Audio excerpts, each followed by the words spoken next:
Alright, so jumping straight into game 1 of the KCM Race Wars from 8/15, August the 15th.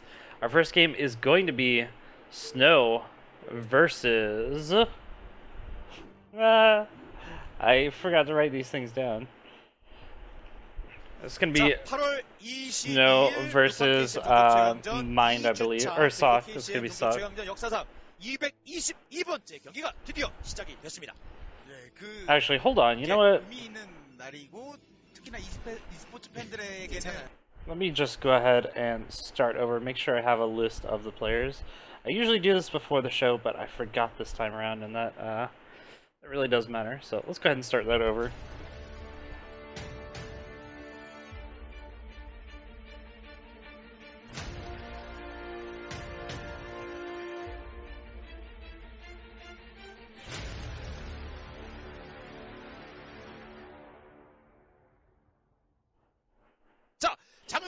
Alright, welcome to the KCM Race Wars.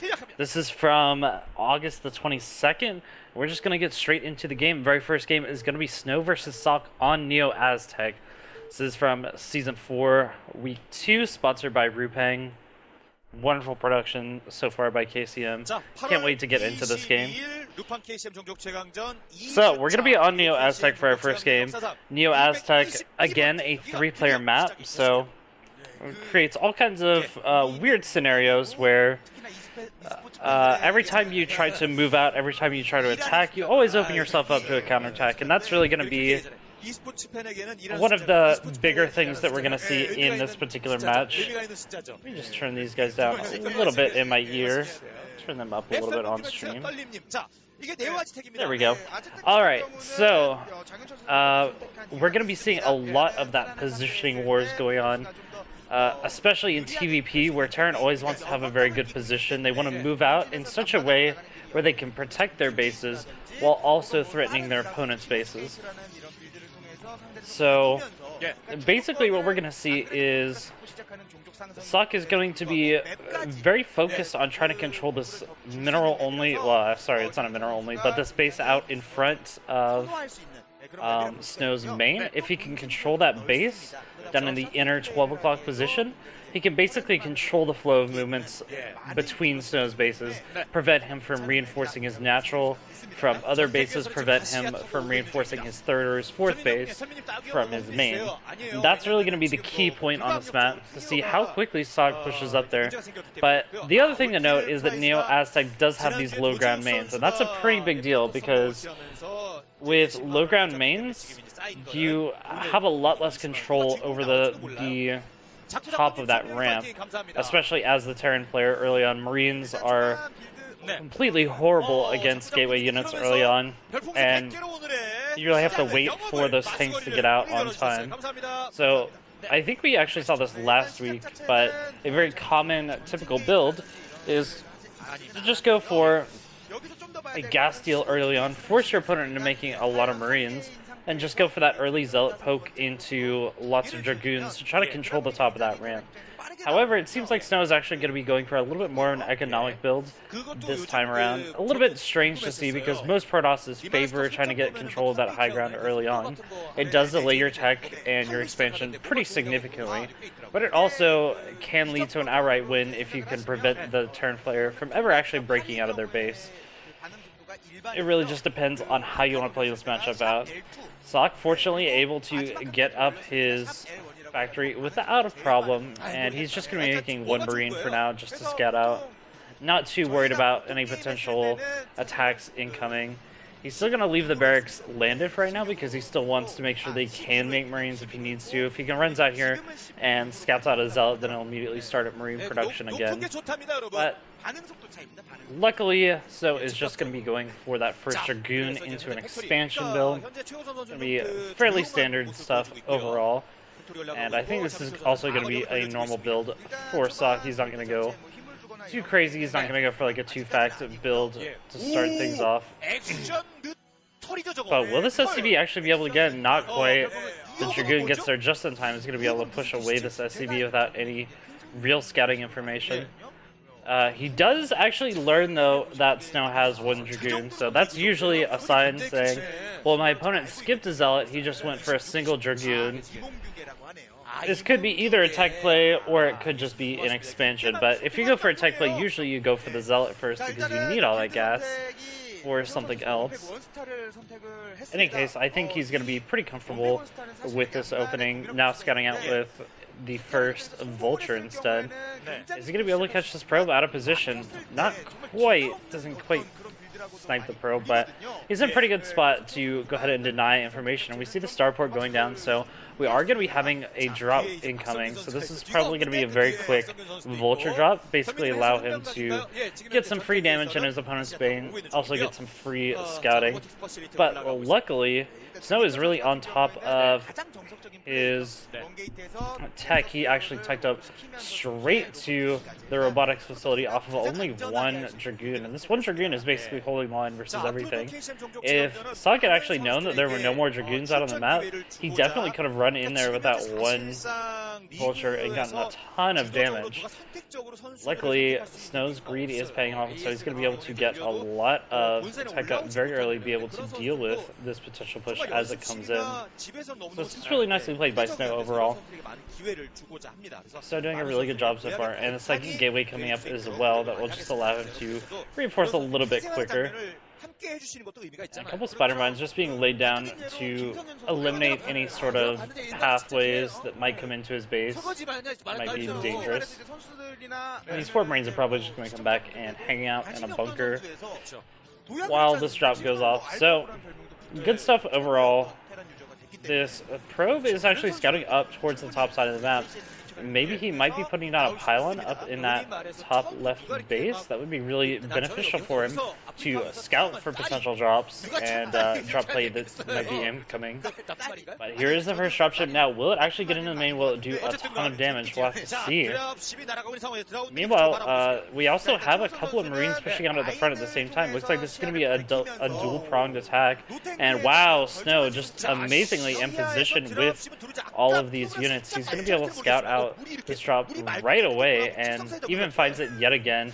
He's going to have units in position. It's actually insane how quickly he's responded to this, but the Vultures are in the base now. They're going to be planting mines, trying to get lots of damage done, and so far they have a pretty decent path preventing these Dragoons from getting over here, but the Dragoons are going to be in the middle line. They're going to be able to easily prevent that, and only about 3 or 4 probes going down.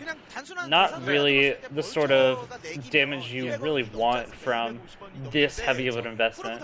It's a pretty heavy tech investment for sSak, so now he's going to be playing catch-up for quite a while. Luckily, as the mech player, you can kind of just sit back and build up huge tank force. You don't have to worry too much. However, we've seen in situations where Snow is ahead, this is really where he thrives. This is where he gets very strong, because Snow is very good at playing greedy. He can easily, off the back of this, go into potential Reaver drops. He could go into other things as well, take a very fast third, which is looks like that's what he's actually going to be doing. And actually, a follow-up tank drop. This is pretty smart, abusing that area above the natural. There's a small place where you can put a tank, but it's not too hard to deflect that as long as you just take a shuttle and shuttle up 1 or 2 Dragoons up there. It's pretty easy to hold off. We actually saw, I believe, Shuttle did that the other week versus Mind or another player. But actually, it's going to be starting off with a small siege over here by the 3rd base. This is going to be a little bit annoying. It's going to cause Snow to cancel that pylon, but no serious damage being done here. I think if we go back and really examine that opening, I think the reason why we saw the Vulture drop is because it's a very strong counter to the Reaver drop that we typically see from Snow. Snow almost always goes expansion into Reaver drop, but this time he was a little bit more careful and went for that observatory first, so he didn't really have too much trouble cleaning that up, and also made sure that he just had units in position to deal with it. And we do have the robotics facility Surprisingly, no Reavers have come out so far that I know of. It could be somewhere on the map that the observer missed, but in any case, we are going to be going straight into that Stargate tech. We're going to be going straight into carriers off of these 3 bases. And the game has really accelerated very quickly into the mid-game. There hasn't really been a lot of flashes or a lot of tech that's really gone down. And here comes the Reaver, so Reaver drops are going to be going out right now. Reaver drop is really nice for just preventing your opponent from getting out on the map early on. And so needs to be a little bit careful with how he's walking across the map with all these spider mines. He's got to wait for his observer to come over. And in the meanwhile, he's basically just going to keep this shuttle in proximity of these units, make sure that he can potentially snipe his opponent's units as they come out. He knows that his opponent opened up with the starport, so he's not going to go straight for the drop because that Wraith early on could definitely ruin his day. So keeping it with the Dragoons not only keeps it safe, but it also makes it a little bit more of a powerful push out of the front. And clever play by sSak, just running a couple of vultures behind this force, just getting a couple of mines down and a little bit of harassment down. He's going to be able to kill off 2, maybe 3. Okay, 3 probes, not bad for 2 vultures. That's about an even trade overall. And right now Snow is just putting on the pressure at the front. He's not too worried about any particular thing coming out at him at this point in time. He's just trying to buy time for those carriers. And sSak also surprisingly went very quickly up to a 3rd base, so he's going to have a pretty strong economy to match, and pretty soon going to be working on that +2 attack while building a gigantic mech army. And the real thing to worry about in the next couple minutes is that we're probably going to be seeing a carrier timing to kill off. Oh, he didn't kill it. Okay, there we go. All right. I believe there's a tank in there, which is why I was hyping that up a little bit. But very nice deflection of that drop. 2 Wraiths up in the skies now. Really, sSak really worried about the potential of Reaver drops ruining his day. Which, speaking of, looks like we do have the Reaver drop coming over here, but needs to quickly get back to those Dragoons to make sure he doesn't lose this shuttle. But oh, he's not paying attention. He's gonna lose the Reaver. Okay, drops the Reaver just in time. Wasn't able to drop both the Zealots, so 1 Zealot does die for free. Very nicely played by sSak to go ahead and scan, see there was only 2 Dragoons there, and snipe that. In the meantime, the carriers are going to be coming out. Snow already taking a 4th base. This is the type of play that Snow loves to do. He loves to play ultra greedy, go for the very fast expansions, go for tons and tons of economy to back up these carriers. And basically what's going to happen is whenever this mech army does push out, Snow's going to try to cut it back as much as possible for as long as possible until he can really defend himself. But looks like sSak might be ready to push out now, and this is a pretty devastating force already. This is a lot of tanks, a lot of vultures with a lot of mines, and there's going to be no more Reaver to actually help kite this back. This is pretty disastrous for Snow, honestly.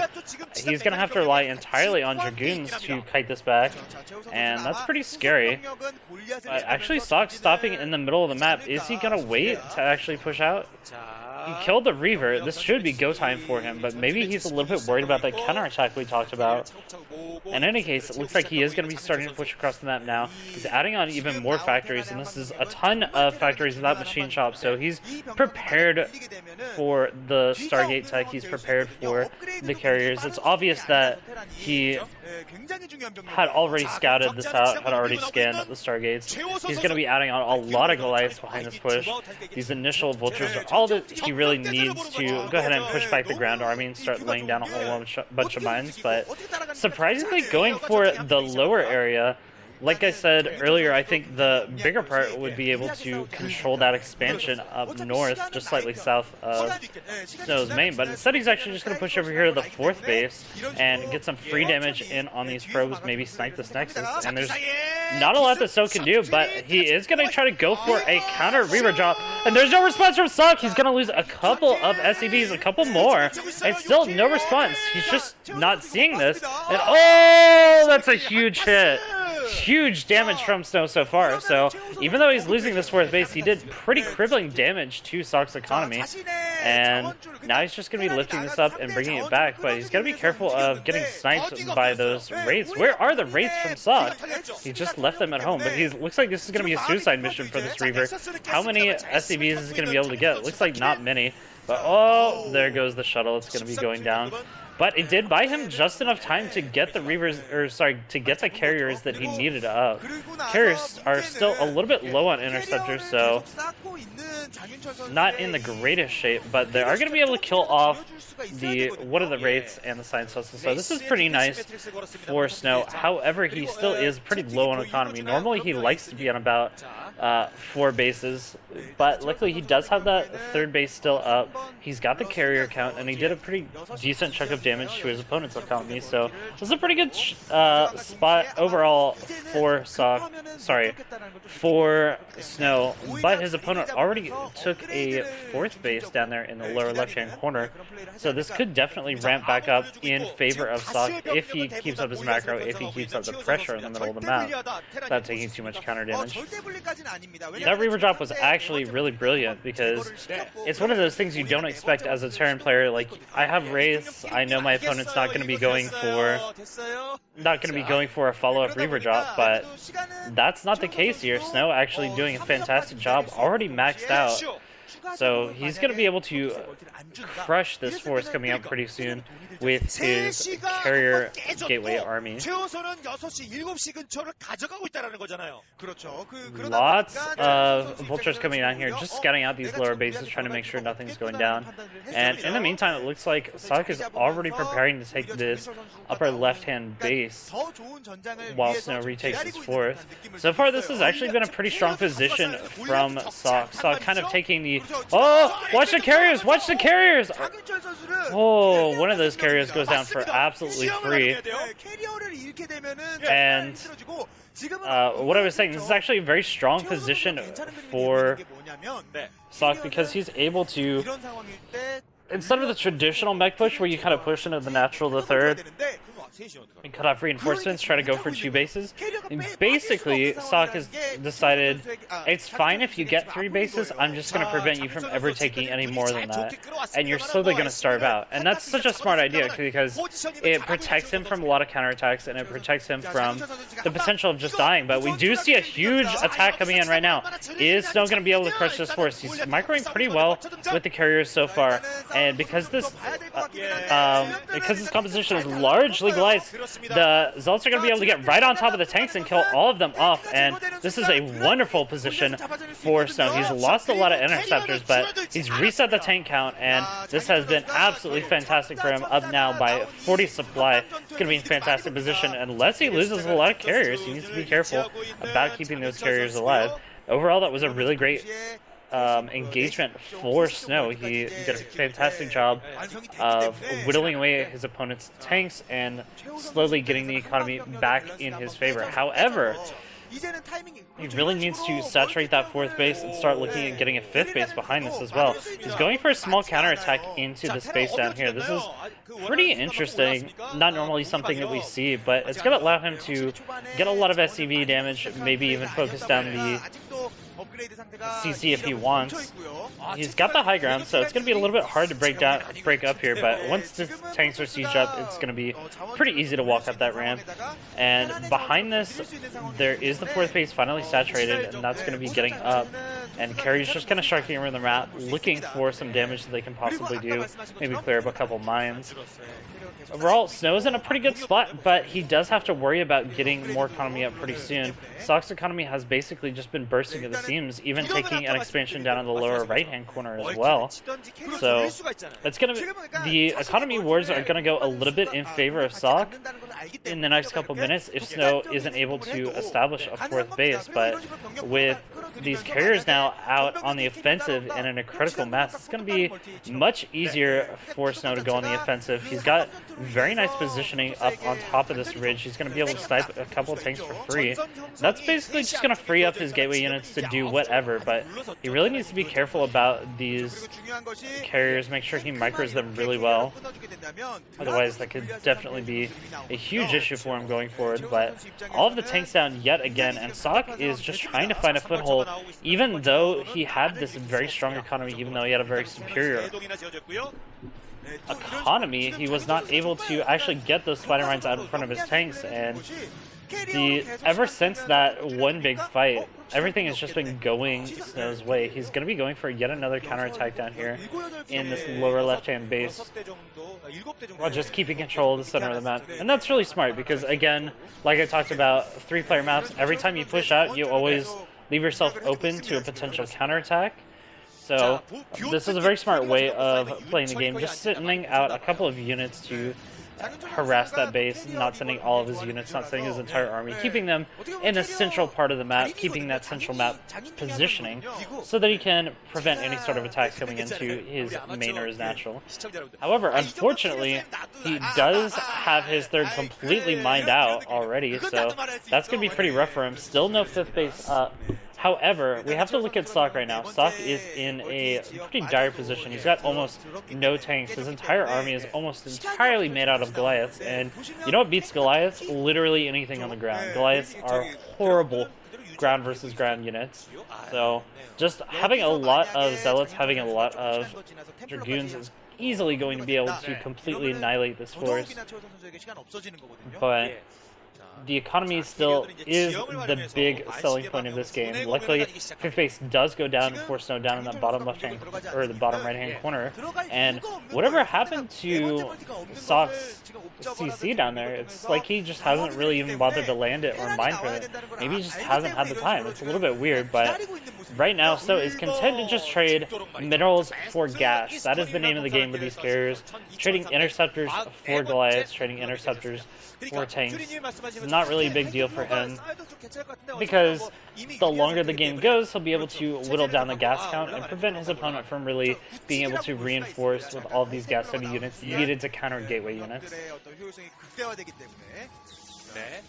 And the Unsiege is here. Is Snow going to go for it, or is he just going to wait? Is he just going to keep cutting this back? So far, this has been a very tense moment as the Terran army is slowly pushing out across the map, trying to get map control, but it is a gigantic army, but you have to keep in mind it's mostly Goliaths, and Goliaths are completely horrible against ground units. There aren't enough vultures out on the ground, not a lot of spider mines out on the ground, so it's going to be pretty easy for Snow to run in and just completely destroy anything that he wants to in the coming moments. Looks like sSak is using this move out just to try to establish that inner 9 o'clock position that's going to allow him to slowly pull back into the economy. But behind this, he's just struggling to keep up his unit production, make sure that he has enough units to deal with this next attack that's coming out. And Snow is continuing to kite back with these carriers, but I worry that he may be spending a little too many interceptors trying to kill off these Goliaths. He needs to be careful not to use these too often, because if he loses too many interceptors at one time, he can find himself in a position where his carriers are just flying paperweights, completely useless for anything. Luckily, so far this has been going pretty well for Snow, and now Max, Snow is in a pretty prime position to go ahead and attack his opponent. He's going to whittle down a couple more units, try to get the Goliath count down so he can get on top of the tanks a little bit later. And meanwhile, a big counterattack potentially with all of these vultures, but it seems like Snow is already prepared. He's already sending units down to this bottom base to deal with it. It's just an amazing amount of multitasking and just brilliant positioning from Snow throughout this map. And sSak actually trying to take the top left as well, and I think that's very smart. While all the focus is down here on this bottom corner, he can go ahead and take that base pretty much for free, and there's not a lot that Snow will really be able to do against that. However, look at this army for sSak. It is slowly dwindling. There really isn't a lot left, but this is a really nice pick off. Sending a couple of Zealots over here, going to be able to pick off 4 High Templar for free. That's actually fantastic for him, and he's going to be able to get into the main. Unfortunately, there aren't a lot of probes here anymore because this is completely mined out, but this is at least going to be very annoying, and potentially they can put some mines down on top of the production, kill some units as they come out. any case, it doesn't really matter for Snow right now. He's not really building that many more units. He's already maxed out. And this mech army at the front, there's not a lot left. There really is almost nothing left. And once these last couple Goliaths start to dwindle down, we're going to be seeing a big push coming in here, I'm sure. But needs to be careful about that carrier. Luckily gets away without taking too much damage. And these... Wow, these vultures actually continue to be annoying, and if Snow doesn't react to this at all, I mean, these vultures will eventually do some serious damage. They're gonna kill off the natural nexus and probably start whittling away some of the buildings in the main. This is, I think, a little bit strange from Snow, but he really wants to keep this pressure out on the front. He wants to break this, and here comes the big attack right now. Well, maybe not. He's not moving in with those zealots. What are those zealots doing? They're just kind of sitting back there. This is a pretty good engagement so far. Excellent arc for Snow. He's going to be able to kill off all the rest of the tanks. Great Mind Drag. He's going to be able to kill off the rest of this mech army, and this base broken. DT's coming out now. DT's are going to clean it up, and there is the GG. sSak not being able to hold off. So, fantastic game number 1.